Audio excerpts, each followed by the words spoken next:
दिग्दर्शक कबीर खान आणि सलमान खान या जोडीनं याआधी ट्यूबलाइट हा सिनेमा हॉलिवूड सिनेमा लिटिल बॉयचा रिमेक आहे। ट्यूबलाइट ही गोष्ट आहे दोन भावांची, लक्ष्मण आणि भरत। लक्ष्मणची व्यक्तिरेखा साकारली अभिनेता सलमान खाननं।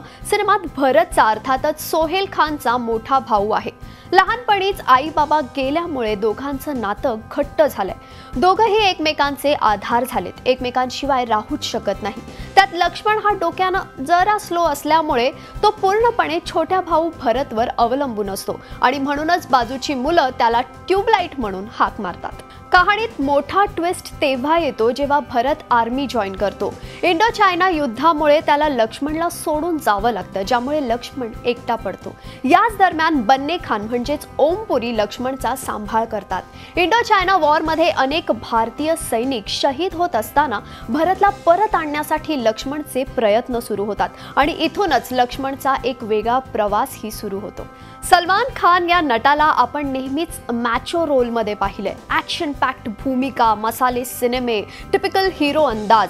सलमानचे यातले कुठलेच एलिमेंट्स ट्यूबलाइट या सिनेमात तुम्हाला पाहायला मिळणार नाही। या सिनेमातली त्याची भूमिका खूपच हटके आहे। सिनेमा पाहताना सलमानचे फॅन्स नक्कीच त्याचा नेहमीचा सलमान शोधण्याचा प्रयत्न करतील, मात्र शेवटपर्यंत त्यांच्या हाती निराशाच लागणार आहे। कबीर खान दिग्दर्शित ट्यूबलाइट या सिनेमातली मुळात स्टोरीच मिसिंग वाटते। सिनेमाची पटकथा ही भरकटली आहे, ज्यामुळे सिनेमाची पकड कमजोर वाटते।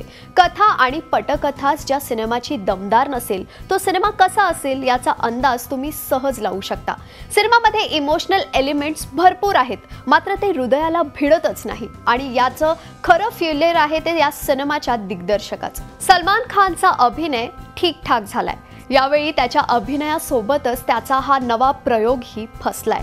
अभिनेता सोहेल खान, चायनीज कलाकार जुजू आणि मतीन रेचा अभिनय छान झालाय। सिनेमा पाहताना या चायनीज कलाकारांचं शुद्ध हिंदी ऐकून हसावं की यांचं कौतुक करावं हेच कळत नाही। ट्यूबलाइट या सिनेमात खऱ्या अर्थानं ज्यांचा अभिनय कमाल झालाय ते म्हणजे दिवंगत अभिनेते ओमपुरी। ट्यूबलाइट या सिनेमाचं संगीत ठीकठाक झालंय। सलमान खानच्या प्रत्येक सिनेमातलं संगीत सुपरहिट असतं, मात्र या सिनेमात तसं काही दिसत नाहीये। ट्यूबलाइटची गाणीही ऐकायला ॲव्हरेज वाटतात। मैं अगर आणि रेडिओ हे गाणं चार्टबस्टर ठरतात। तेव्हा सलमान खानच्या नेहमीच्या सिनेमातला मसाला, ॲक्शन, धमाल असं काहीही ट्यूबलाइटमध्ये तुम्हाला पाहायला मिळणार नाहीये। तेव्हा जास्त अपेक्षा ठेवून सिनेमा पाहायला जाऊ नका, नाहीतर केवळ निराशाच हाती लागणार आहे। ट्यूबलाइट या सिनेमातले हे सगळे फॅक्टर्स पाहता मी या सिनेमाला देते 2 स्टार्स।